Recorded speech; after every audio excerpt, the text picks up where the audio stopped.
O doutor R de meu sonho, com meu tio de barba amarela, era uma figura composta semelhante. Em seu caso, porém, a imagem onírica fora ainda construída de outra forma. Não combinei as feições de uma pessoa com as de outra, omitindo da imagem minêmica nesse processo certos traços de cada uma delas.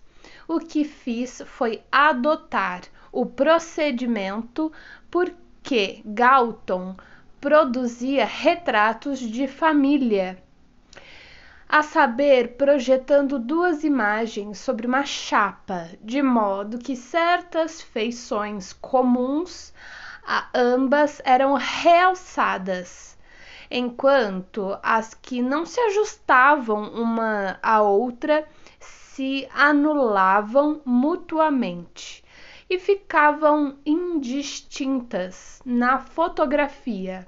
No sonho com meu tio, a barba loura emergia de forma proeminente de um rosto que pertencia a duas pessoas e que estava, consequentemente, indistinto. Aliás, a barba envolvia ainda uma alusão a meu pai e a mim mesmo, por meio da ideia intermediária de ficar grisalho. A construção de figuras coletivas e compostas é um dos principais métodos porque a condensação atua nos sonhos. Logo terei ocasião de abordá-los em outro contexto. A ocorrência da ideia de disenteria no sonho da injeção de Irma também teve uma determinação múltipla. Primeiro, em virtude da sua semelhança fonética com difteria, e em segundo lugar, por causa de sua ligação com o paciente que eu enviara ao Oriente e cuja histeria não fora reconhecida. Outro exemplo interessante de condensação nesse sonho foi a menção nele feita a propilos.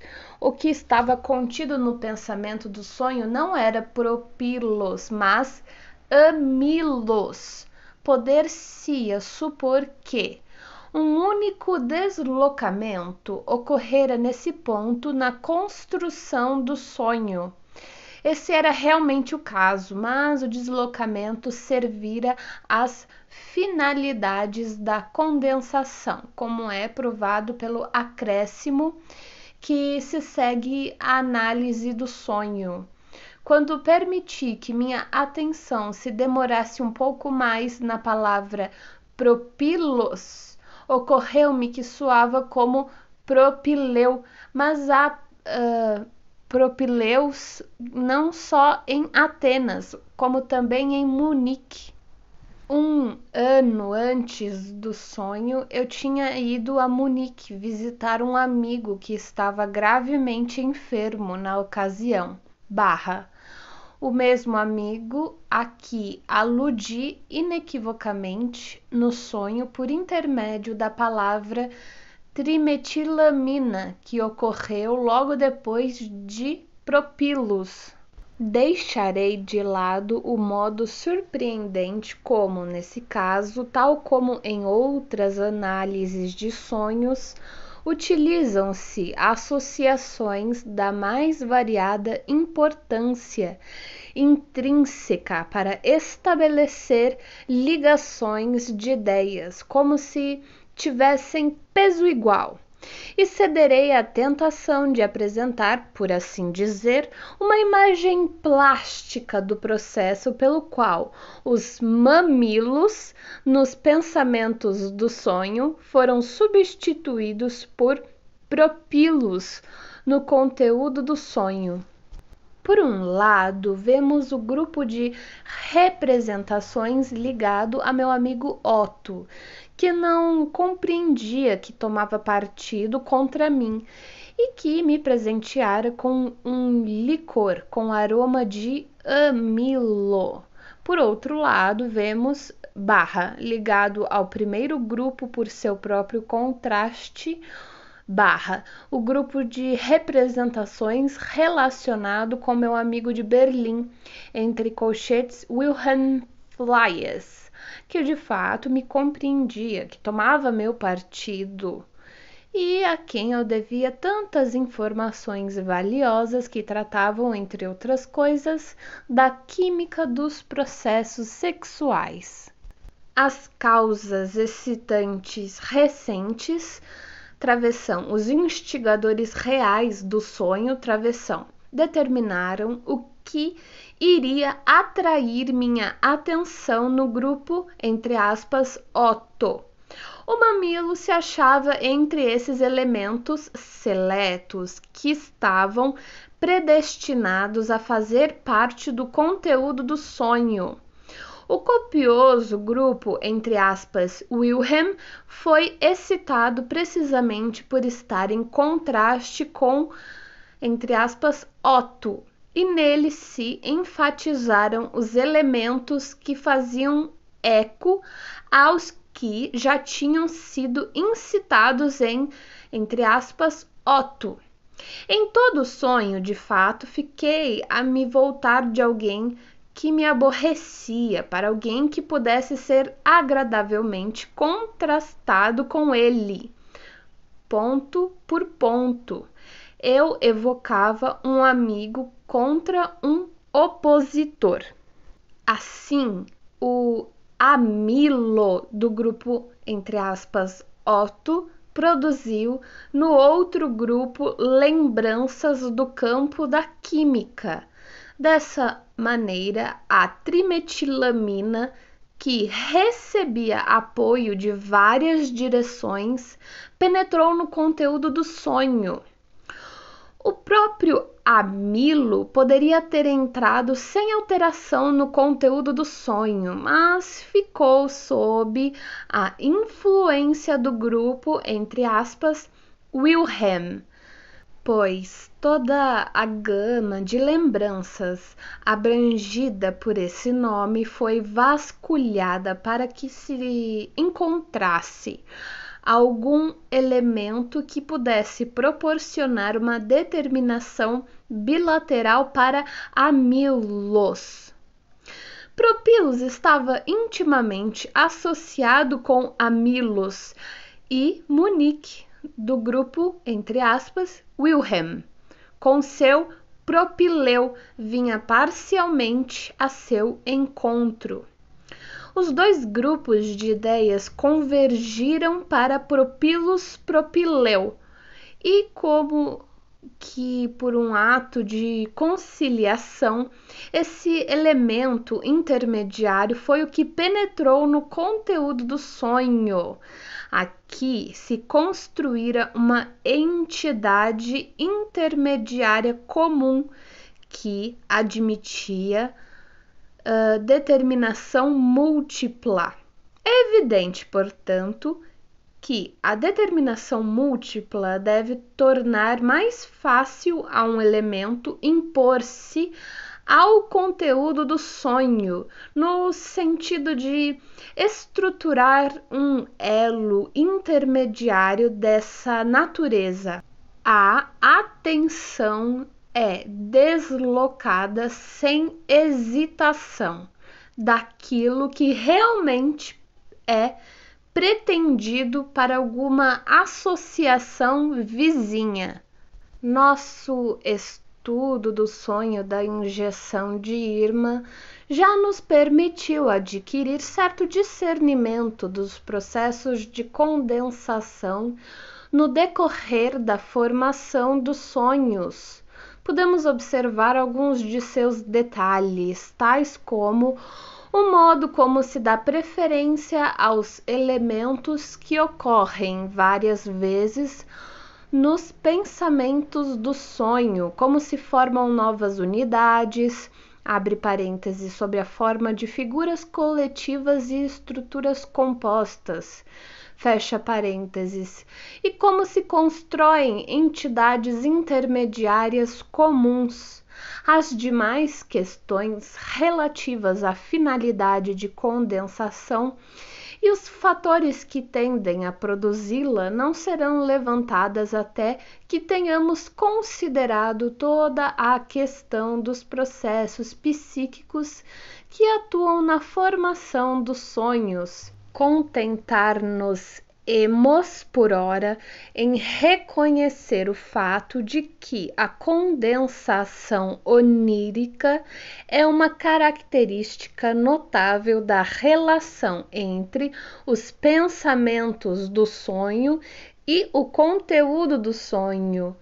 O trabalho de condensação nos sonhos é visto com máxima clareza ao lidar com palavras e nomes. É verdade, em geral, que as palavras são frequentemente tratadas nos sonhos como se fossem coisas, e por essa razão tendem a se combinar exatamente do mesmo modo que as representações de coisas. Os sonhos desse tipo oferecem os mais divertidos e curiosos neologismos. Título 1. Certa ocasião, um colega médico me enviara um artigo que tinha escrito, no qual a importância de uma recente descoberta fisiológica era, em minha opinião, superestimada, e no qual, acima de tudo, o assunto era tratado de maneira demasiado emocional. Na noite seguinte, sonhei com uma frase que se referia claramente a este artigo. Abre aspas, está escrito num estilo positivamente norekdal, N-O-R-E-K-D-A-L, fecha aspas. A análise dessa palavra causou-me de início alguma dificuldade. Não havia dúvida alguma de que era uma paródia de superlativos, entre colchetes, alemães, entre aspas, colossal e, entre aspas, piramidal, mas sua origem não era muito fácil de adivinhar. Finalmente vi que a monstruosidade era composta por dois nomes, entre aspas, Nora e, entre aspas, Ekdal, E-K-D-A-L. Travessão, personagens de duas peças famosas de Ibsen, Casa de Boneca e O Pato Selvagem. Algum tempo antes, eu lera um artigo de jornal sobre Ibsen, escrito pelo mesmo autor, cuja última obra eu estava criticando no sonho. Título 2. Uma de minhas pacientes narrou-me um sonho curto que terminava num composto verbal sem sentido. Sonhou que estava com o marido numa festa de camponeses e dizia, abre aspas, isso vai terminar num Maistomutse geral, fecha aspas. No sonho, ela experimentava uma vaga sensação de que se tratava de uma espécie de pudim de milho, travessão, uma espécie de polenta. A análise dividiu a palavra em mais, entre colchetes, milho, tol, entre colchetes, louco, manstol, entre colchetes, ninfomaníaca, literalmente louca por homens, e Olmutz, O-L-M-U-T-Z, entre colchetes, uma cidade da Morávia. Verificou-se que todos esses fragmentos eram remanescentes de uma conversa que ela tivera à mesa com parentes. As seguintes palavras estavam por trás de, entre aspas, mais, abre parênteses, além de uma referência à exposição do jubileu recém-inaugurada, fecha parênteses. Entre aspas, Meissen, Meissen, abre parênteses, uma figura de porcelana de Meissen, entre colchetes Dresden, representando um pássaro, fecha parênteses. Entre aspas, Miss, Miss, abre parênteses, a governanta inglesa de seus parentes acabara de partir para Olmutz, fecha parênteses. E, entre aspas, Mies, abre parênteses, termo judaico de gíria empregado em tom de brincadeira para significar repulsivo, fecha parênteses. Uma longa cadeia de ideias e associações partia de cada sílaba dessa confusão verbal. Título 3. Um rapaz cuja campainha da porta fora tocada à tarde da noite por um conhecido que desejava deixar um cartão de visita com ele, teve um sonho nesta noite. Um homem estivera trabalhando até tarde da noite para consertar o telefone de sua casa. Depois que ele foi embora, o aparelho continuou a tocar, travessão, não continuamente, mas com toques intermitentes. Seu criado foi buscar o homem de volta e este comentou, abre aspas, é engraçado como até mesmo as pessoas que são Tutelrein, Tutelrein, na verdade são inteiramente incapazes de lidar com uma coisa dessas, fecha aspas.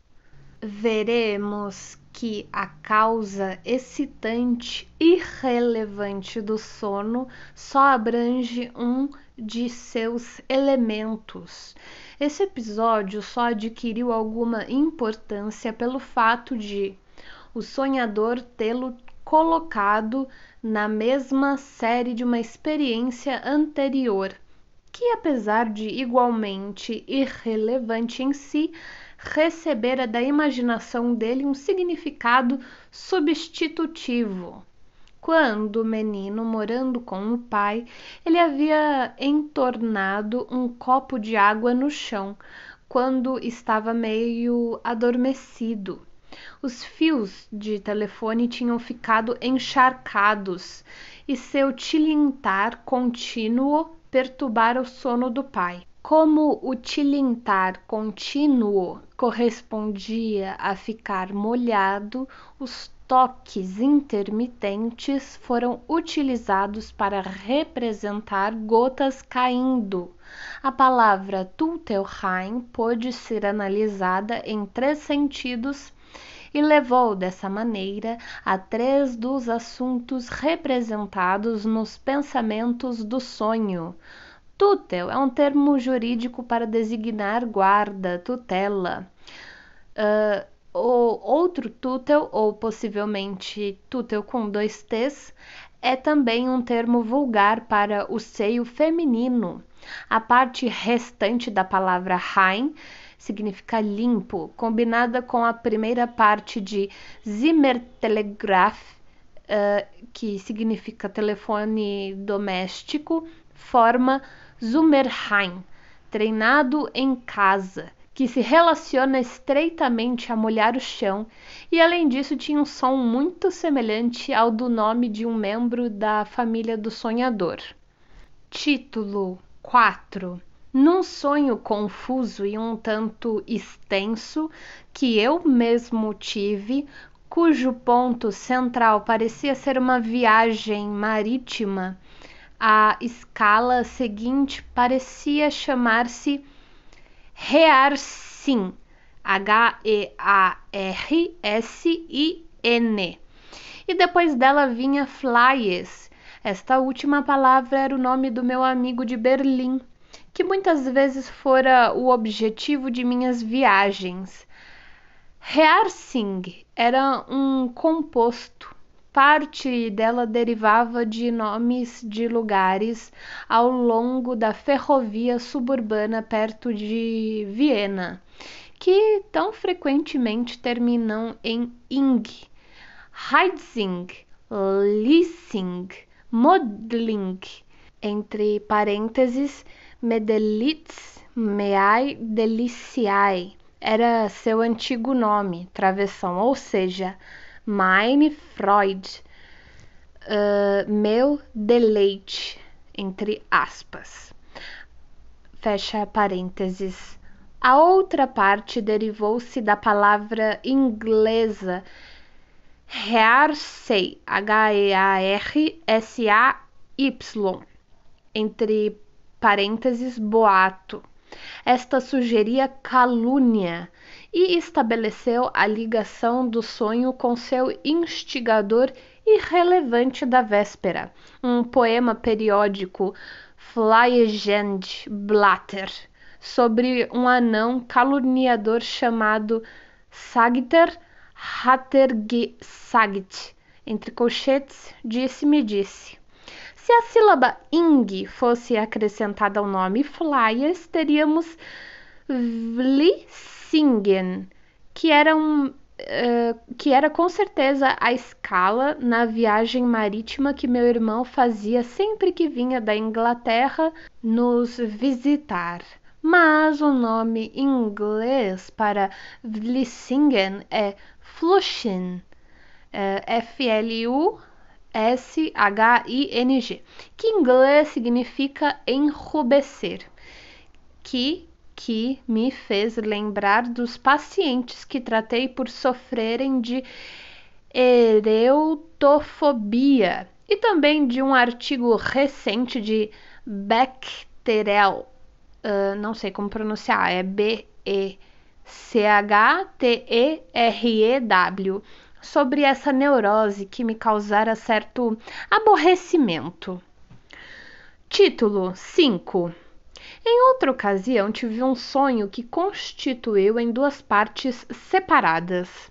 A primeira parte era a da palavra autodidasker, da qual se recordava nitidamente. A segunda era a reprodução exata de uma fantasia curta e inocente que eu produzira alguns dias antes. Essa fantasia era no sentido de que, quando encontrasse o professor N da próxima vez, eu deveria dizer-lhe, abre aspas, o paciente sobre cujo estado eu recentemente o consultei está, na verdade, sofrendo apenas de uma neurose, justamente como o senhor suspeitava, fecha aspas. Assim, o neologismo autodidasker precisava satisfazer duas condições. Em primeiro lugar, deveria ter ou representar um sentido composto e, em segundo, esse sentido deveria estar firmemente relacionado com a intenção que eu produzira na vida de vigília de me desculpar junto ao professor N.